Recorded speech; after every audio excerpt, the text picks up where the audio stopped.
नमस्कार भक्त हो. आज आपण गरुड पुराणात सांगितलेले नशिबाचे गूढ रहस्य जाणून घेणार आहोत. आजच्या या व्हिडिओमध्ये आज आपण कर्म, नशीब आणि मृत्यूनंतरची 13 दिवसांची यात्रा याबद्दल सविस्तर माहिती बघणार आहोत. चला तर मग व्हिडिओला सुरुवात करूया. आजच्या या कलियुगात प्रत्येक माणूस एकच प्रश्न विचारतो, माझ्या आयुष्यात असं का घडतंय? मी मेहनत करतो तरी यश का मिळत नाही? गरिबी, आजार, दुःख हेच नशीब आहे का माझं? तर गरुड पुराण स्पष्ट सांगते, नशीब लिहिले जाते पण ते बदलण्याची शक्तीही माणसालाच दिली आहे. तर नशीब कोण लिहितं? गरुड पुराणानुसार माणसाचं नशीब स्वतः माणूसच लिहितो, पण 3 शक्ती त्यात सहभागी असतात. पहिली म्हणजे कर्म, दुसरं चित्रगुप्त आणि तिसरं यमराज. तर चित्रगुप्त म्हणजे कोण? चित्रगुप्त हे यमराजांचे प्रधान सहाय्यक असून ते प्रत्येक जीवाच्या कर्माचा पूर्ण हिशोब ठेवणारे देव आहेत. गरुड पुराणात सांगितले आहे की जसं सावली मनुष्याला सोडत नाही तसेच चित्रगुप्त जीवाच्या कर्मापासून दूर जात नाहीत. चित्रगुप्तांचे मुख्य कार्य काय आहे तर प्रत्येक कर्माची नोंद ठेवणे. चित्रगुप्त हे मनुष्याचे विचार, बोलणे, कृती या तिन्हींची सूक्ष्म नोंद ठेवतात. गरुड पुराणात स्पष्ट सांगितले आहे, माणसाने केलेल्या कर्मावरूनच त्याचे भविष्य ठरत असते. फक्त कृती नाही तर मनात आलेला वाईट विचारही नोंदवला जातो. मृत्यूनंतर आत्मा यमलोकात पोहोचल्यावर चित्रगुप्त कर्माचा ग्रंथ उघडतात. आयुष्यभराचे पाप पुण्य वाचून दाखवतात. त्यावरून पुढील निर्णय होतो की मनुष्य स्वर्गात जाणार की नरकात जाणार की मनुष्याचा पुनर्जन्म होणार. चित्रगुप्त राजालाही माफ करत नाहीत, गरिबालाही त्रास देत नाहीत. देव, गुरु, पैसा किंवा सत्ता कोणालाही कर्मातून सूट नाही. आता गरुड पुराणानुसार कर्माचे 3 महत्त्वाचे प्रकार आहेत. तर 3 प्रकार कोणते आहेत त्याची आपण सविस्तरपणे माहिती जाणून घेऊया. तर पहिला जो प्रकार आहे तो म्हणजे संचित कर्म. संचित कर्म म्हणजे माणसाने अनेक जन्मांत केलेल्या सर्व कर्मांचा एकत्र झालेला मोठा साठा होय. ही कर्मे लगेच फळ देत नाहीत, ती योग्य वेळेची वाट पाहत असतात. गरुड पुराणानुसार चित्रगुप्त या कर्माची नोंद ठेवतो. संचित कर्मामुळे पुढील जन्माचे स्वरूप ठरते. ही कर्मे पुण्य व पाप अशा दोन्ही स्वरूपात असतात. संचित कर्माचा साठा फार मोठा असतो. सगळे संचित कर्म एका जन्मात भोगावे लागत नाहीत. त्यातील काही कर्मे निवडून प्रारब्ध ठरते. संचित कर्म हे नशिबाचे मूळ कारण आहे. दुसरा जो प्रकार आहे तो म्हणजे प्रारब्ध कर्म. प्रारब्ध कर्म म्हणजे या जन्मात भोगावी लागणारी कर्मे. ही कर्मे संचित कर्मातून निवडली जातात. जन्म, कुटुंब, शरीर, आरोग्य यावरून प्रारब्ध ठरते. गरुड पुराण सांगते की प्रारब्ध टाळता येत नाही. जसे सोडलेला बाण परत येत नाही तसे प्रारब्ध बदलत नाहीत. प्रारब्धामुळे सुख दुःख मिळते. काही लोकांना सहज यश मिळते तर काहींना संघर्ष करावा लागतो. प्रारब्ध कर्म भोगल्याशिवाय संपत नाही. त्याची तीव्रता मात्र कमी जास्त होऊ शकते.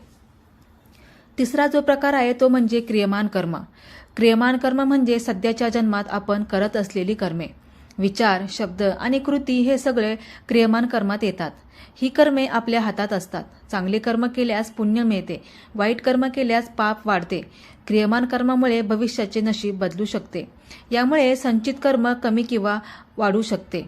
सत्कर्म केल्याने पुढील जन्म सुधारतो. मोक्षाचा मार्गही क्रियमान कर्मातूनच मिळतो. महत्त्वाचं रहस्य म्हणजे प्रारब्ध भोगावंच लागतं, पण क्रियमान कर्माने पुढचं नशीब बदलता येतं. आता जन्माआधी नशीब कसं ठरतं ते आपण बघूया. गरुड पुराणात सांगितलेली अद्भुत प्रक्रिया म्हणजे मृत्यूनंतर आत्मा यमलोकात जातो. मग तिथे चित्रगुप्त आपल्या कर्माचा हिशोब मांडतात. मग यमराज निर्णय घेतात की मनुष्याचा पुढील जन्म कोणता असेल, कोणत्या घरात त्याचा जन्म होणार. तो श्रीमंत घरात जाणार की गरीब घरात जाणार, तो स्त्री जन्माला येणार की पुरुष जन्माला येणार, तो आजारपण घेऊन जन्माला येणार की निरोगी जन्माला येणार, त्याचं पुढील जन्माचे आयुष्य हे किती वर्षांचं असेल, या सगळ्यांचा हिशोब यमराज ठरवतात. नशीब म्हणजे फक्त शिक्षा नाही तर कर्माचा न्याय आहे. खूप लोक बोलतात की गर्भात असतानाच माणसाचं नशीब लिहिलं जातं, पण हे खरं आहे का? तर गरुड पुराणानुसार गर्भात 7व्या महिन्यात आत्म्याला पूर्वजन्म आठवतो. त्यावेळी आत्मा ईश्वराला वचन देतो की मी चांगले कर्म करेन, पण जन्म झाल्यावर माया, लोभ, अहंकार, वासना यात तो सगळं विसरतो. त्याला काहीही आठवत नाही. आता मनुष्याच्या मृत्यूनंतर 13 दिवसांची यात्रा कशी असते याची आपण माहिती बघूया. ज्या क्षणी शरीर प्राण सोडतो त्या क्षणी सगळं थांबतं. श्वास थांबतो, डोळे मिटतात आणि आत्मा एकटाच उभा राहतो. देह पलंगावर पडलेला असतो. आजूबाजूला आपली माणसे रडत असतात, पण आत्मा हळूहळू वर उभा राहून स्वतःचं मृत शरीर पाहत असतो. तो बोलू शकत नाही, हात धरू शकत नाही, फक्त पाहत असतो. पहिल्या दिवशी आत्मा अजून घरातच असतो. तो आपल्या माणसांच्या भोवती फिरत असतो. आई, वडील, पत्नी, मुले सगळ्यांना हाक मारतो, मी इथेच आहे, मला पहा, पण कोणी ऐकत नाही. त्या दिवशी केलेलं पिंडदान आत्म्याला पहिलं अन्न देतं. नसेल केलं तर आत्मा उपाशी राहतो. दुसऱ्या आणि तिसऱ्या दिवशी आत्मा घरापासून थोडा दूर जातो. शरीराचा मोह सुटू लागतो, पण मन अजून अडकलेलं असतं. गरुड पुराण सांगते या दिवसात आत्म्याला तीव्र तहान आणि भूक लागते. पाणी, तीळ, अन्नदान केल्यास आत्म्याला मार्ग सुकर होतो. चौथा आणि 6व्या दिवशी आत्मा प्रेत योनीत असतो. ना पूर्ण आत्मा ना देह. तो चालतो पण पाय नसतात. तो पाहतो पण डोळे नसतात. तो रडतो पण आवाज नसतो. जर आयुष्यात पाप जास्त असतील तर या टप्प्यात आत्म्याला भीती वाटते. अंधार, थंडी, एकटेपणा जाणवतो. 7व्या दिवशी हा दिवस फार महत्त्वाचा आहे. या दिवशी केलेलं सप्तपिंडदान आत्म्याला नवीन सूक्ष्म देह देतं. जर हे न केलं गेलं तर आत्मा भरकटत राहतो, न घरात ना परलोकात. 8व्या आणि 10व्या दिवशी आत्मा आता यममार्गाकडे निघतो. गरुड पुराणात वर्णन आहे तो मार्ग काट्यांनी भरलेला असतो, अग्नीप्रमाणे तापलेला असतो. पुण्यवान आत्म्याला छाया, विश्रांती, जल मिळतं. पापी आत्म्याला मात्र दुःख, भय, यातना भोगाव्या लागतात. 11व्या दिवशी या दिवशी केलेलं एकादश श्राद्ध आत्म्याला यमदूतांच्या भीतीपासून वाचवतं. जर आयुष्यात आईवडिलांची सेवा केली असेल तर यमदूत नम्र होतात. 12व्या दिवशी आत्मा यमलोकाच्या जवळ पोहोचतो. इथे आत्म्याला स्वतःच्या कर्माची आठवण येते. तो विचार करतो, मी असं का केलं, मी चांगलं का नाही केलं. मग पश्चाताप होतो, पण वेळ निघून गेलेली असते. 13वा दिवस म्हणजे अंतिम निर्णय. या दिवशी चित्रगुप्त कर्माचा हिशोब उघडतो. प्रत्येक विचार, प्रत्येक शब्द, प्रत्येक कर्म, काहीही लपलेलं नसतं. यमराज शांतपणे म्हणतात, हेच तुझे कर्म आणि हेच तुझे फळ.